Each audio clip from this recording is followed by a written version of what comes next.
जिस मिसाइल से पुतिन पूरे यूरोप को 20 मिनट के अंदर तबाह करने की ताकत रखते हैं, अब उस मिसाइल को लेकर कीव से लेकर लंदन और बर्लिन से लेकर वॉशिंगटन डीसी तक खलबली मच गई है, क्योंकि इस मिसाइल से मिलने वाली मौत बहुत ही भयानक है।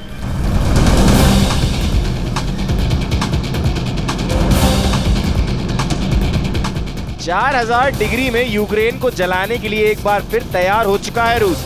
4000 डिग्री सेल्सियस वाली भट्टी तैयार है और यही वजह है कि 4000 डिग्री में ज़ेलेंस्की को जलाने का दूसरा मिशन लॉन्च होने वाला है। पुतिन की ताज़ा चेतावनी ओरेशनिक मिसाइल को लेकर आई है, जो 4000 डिग्री वाला हमला करती है। ऐसी गर्मी पैदा होती है कि सब कुछ भाप बन जाता है। पुतिन की ओरेशनिक एक परमाणु मिसाइल है, लेकिन अभी इसे एटम बम से लैस नहीं किया गया है।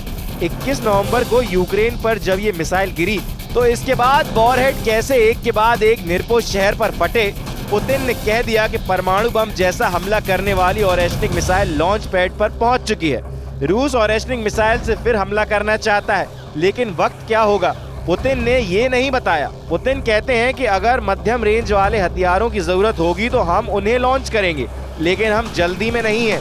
अब ये रहस्य नहीं है, हम कुछ नहीं छुपाते। ऐसे हथियार हमारे पास बड़ी तादाद में नहीं है, लेकिन ये हथियार हमारे पास हैं। यानी पुतिन ने साफ कर दिया है कि ओरेशनिक से फिर हमला करेगा रूस। पुतिन ने बता दिया है ज़ेलेंस्की को जलाने का दूसरा मिशन। पुतिन ने बताया है कि 4000 डिग्री की भट्टी में उबलेगा यूक्रेन। कह सकते हैं कि ओरेशनिक मिसाइल अब सिर्फ यूक्रेन ही नहीं, बल्कि नाटो के खिलाफ भी पुतिन का ट्रम्प कार्ड बन चुकी है। 6 वॉरहेड के साथ पुतिन इस मिसाइल से यूक्रेन को दहला चुके हैं। अगर पुतिन ने इस मिसाइल को यूरोप के शहरों पर फायर किया तो क्या होगा? रूस की कापुस्तीन यार्स रेंज से ये मिसाइल फायर की गई तो 3200 किलोमीटर दूर लंदन पर यह मिसाइल 16 मिनट के अंदर गिरेगी और लंदन जलने लगेगा। अगर जर्मनी पर यह मिसाइल दागी गई तो 2300 किलोमीटर दूर बर्लिन पर यह मिसाइल 11 मिनट में गिरेगी। अगर फ्रांस पर यह मिसाइल दागी गई तो 3100 किलोमीटर दूर पेरिस तक पहुंचने में इसे 15 मिनट लगेंगे।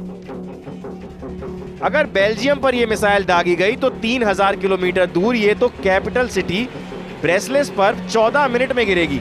अगर इटली पर यह मिसाइल फायर की गई तो 2700 किलोमीटर दूर रोम शहर पर यह मिसाइल 13 मिनट में फटेगी। इससे पहले जब 21 नवंबर को ओरेशनिक के वॉरहेड यूक्रेन पर गिरे तो उन धमाकों को देखिए। एक के बाद गिरे इन वॉरहेड ने बता दिया कि पुतिन की ताकत क्या है, पुतिन की मिसाइल पावर क्या है। पुतिन जब चाहें यूरोप के किसी भी शहर को अपनी ओरेशनिक मिसाइल से दहला सकते हैं।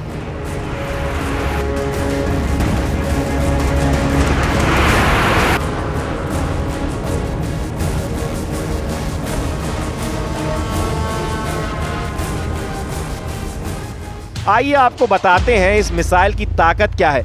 तो ओरेशनिक एक हाइपरसोनिक मिसाइल है। ये आवाज से 10 गुना रफ्तार से हमला करती है, यानी 12000 किलोमीटर प्रति घंटे से भी ज्यादा। इसकी रेंज 5000 किलोमीटर है, यानी पूरे यूरोप का एक इंच पुतिन कवर करते हैं। यानी तब लंदन से लेकर पेरिस और रोम से लेकर बर्लिन तक सब शहर जलने लगेंगे। पुतिन की मिसाइल 100% की गारंटी देती है। उधर पुतिन ने दावा किया है कि अब रूस में ओरेशनिक मिसाइल का उत्पादन बहुत तेजी से किया जाएगा, क्योंकि पुतिन जानते हैं कि जितनी मिसाइल नाटो के उतने शहर उनके टारगेट पर आ जाएंगे।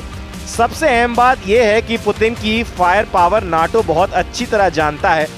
बाइडेन से लेकर ब्रिटेन के प्रधानमंत्री स्टारमर और मैक्रो और मेलोनी तक पुतिन की ताकत जानते हैं, लेकिन ज़ेलेंस्की और उनकी सेना ने 1000 दिन पुराने युद्ध में हर बार पुतिन को कम आंका है। लेकिन अब ओरेशनिक के धमाकों से यूक्रेन की सेना भाप बनकर उड़ जाएगी। उन्हें इसका एहसास हो गया है। दरअसल बीती 21 नवंबर को जब ओरेशनिक मिसाइल से अटैक हुआ, उस हमले का वीडियो ज़ेलेंस्की बार बार देख रहे हैं। तब रूस की कापुस्तीन यार्स रेंज से ये मिसाइल फायर की गई और 700 किलोमीटर दूर यूक्रेन के निरपो पर यह मिसाइल गिरी। ये फासला तय करने में इस मिसाइल ने सिर्फ 4 मिनट का वक्त लिया होगा। इतने कम वक्त में कोई मिसाइल डिफेंस कैसे काम करेगा? अब ज़ेलेंस्की के साथ पूरा यूरोप और अमेरिका भी इसे सोचकर बहुत ज्यादा तनाव में है।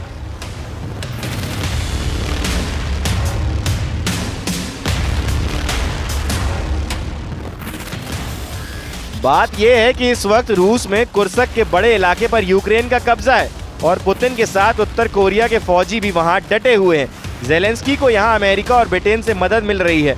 इस बात ने पुतिन को बहुत ज्यादा गुस्से से भर दिया है, क्योंकि नेटो के देश अब यूक्रेन को ऐसे हथियार इस्तेमाल करने की इजाजत दे चुके हैं जिनसे रूस के अंदर गहराई तक हमला किया जा रहा है। इनमें एटकम रॉकेट की रेंज 300 किलोमीटर से ज्यादा है, जबकि स्टॉर्म शैडो क्रूज मिसाइल की रेंज 500 किलोमीटर से ज्यादा है। और यूक्रेन को ये अटैकम रॉकेट अमेरिका से मिले हैं, जबकि storm shadow cruise missile Britain से मिली है। दूसरी तरफ एक और यूरोपीय देश इटली की प्रधानमंत्री जॉर्जिया मेलोनी ने कहा है कि वो जेलेंस्की के साथ हैं। मेलोनी का दावा है कि इटली यूक्रेन को कभी अकेला नहीं छोड़ेगा। नाटो से जो भी हथियार यूक्रेन को मिले हैं उनमें अटैकम रॉकेट और स्टॉर्म शैडो के साथ स्काल्प क्रूज मिसाइल भी हैं। इन हथियारों से यूक्रेन ने रूस के ब्रायंस्क और कुर्स्क के इलाकों में हमले तेज कर दिए हैं। अमेरिका, फ्रांस और ब्रिटेन के फैसले ने पुतिन का गुस्सा बहुत ज्यादा भड़का दिया है। पुतिन का कहना है कि ओरेशनिक स्टॉर्म शैडो वाले हमले का जवाब है। स्टॉर्म शैडो यूक्रेन को ब्रिटेन से मिली क्रूज मिसाइल है, जिसकी रेंज 500 किलोमीटर से ज्यादा है। जब इस मिसाइल से रूस को टारगेट बनाया जा रहा है, तब पुतिन ने बता दिया है कि 2025 में पूरा यूक्रेन ही नहीं बल्कि जेलेंस्की की मदद करने वाला हर देश ओरेशनिक के धमाकों से दहल सकता है। ऐसे में अगर पुतिन सिर्फ ओरेशनिक मिसाइल का इस्तेमाल करते हैं तो यूरोप में नेटो से लड़ने के लिए पुतिन को और किसी मिसाइल की जरूरत नहीं है।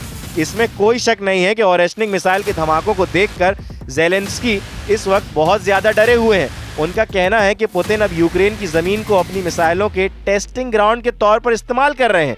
अगर ऐसा है तो जेलेंस्की से ज्यादा नेटो को डरने की जरूरत है, क्योंकि यूक्रेन पर ऐसी मिसाइल फायर करके पुतिन अमेरिका और नेटो को दिखाना चाहते हैं कि वो पूरे यूरोप को चुटकी में मसल सकते हैं।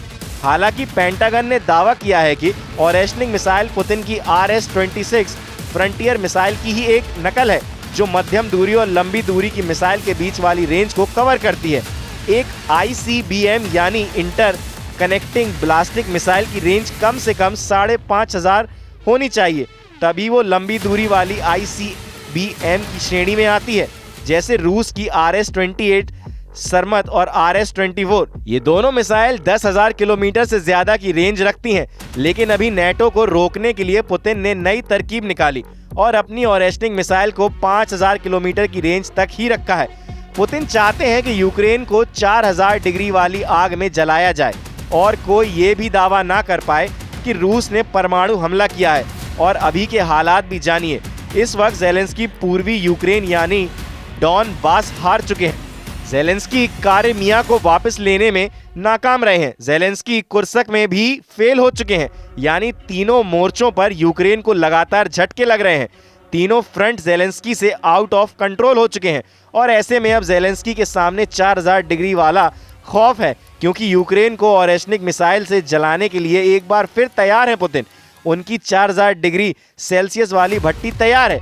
4,000 डिग्री में जेलेंस्की को जलाने का दूसरा मिशन लॉन्च होने वाला है। पुतिन की दूसरी रणनीति भी जानिए। दरअसल रूस के कुर्स्क इलाके को वापस लेने के लिए पुतिन ने उत्तर कोरिया की फोर्स उतारी हुई है और अब ओरेशनिक अटैक वाली रणनीति ने जेलेंस्की को परेशान कर दिया है। जेलेंस्की के डर और पुतिन के दावों को देखकर यूरोप भी कांप रहा है, क्योंकि रूस से पूरे यूरोप की रेंज 3,000 किलोमीटर के दायरे में है और पुतिन 20 मिनट के अंदर पूरे यूरोप को जला सकते हैं। अब सोचिए कि अगर 12,000 किलोमीटर प्रति घंटे की रफ्तार वाली मिसाइल अगर यूरोप का ये हश्र कर सकती है, तो पुतिन की बाकी मिसाइल पावर तो यूरोप को बचाने के लिए 10 मिनट का भी वक्त नहीं देंगी। पूरे नेटो की सेनाएं पुतिन के सामने नाक रगड़ती हुई नजर आएंगी। पुतिन का मिसाइल गोदाम ये ताकत रखता है, ये बात बाइडेन भी जानते हैं, ट्रम्प भी जानते हैं और पुतिन को कम आंकने वाला उनका हर दुश्मन बहुत अच्छी तरह से इससे वाकिफ है।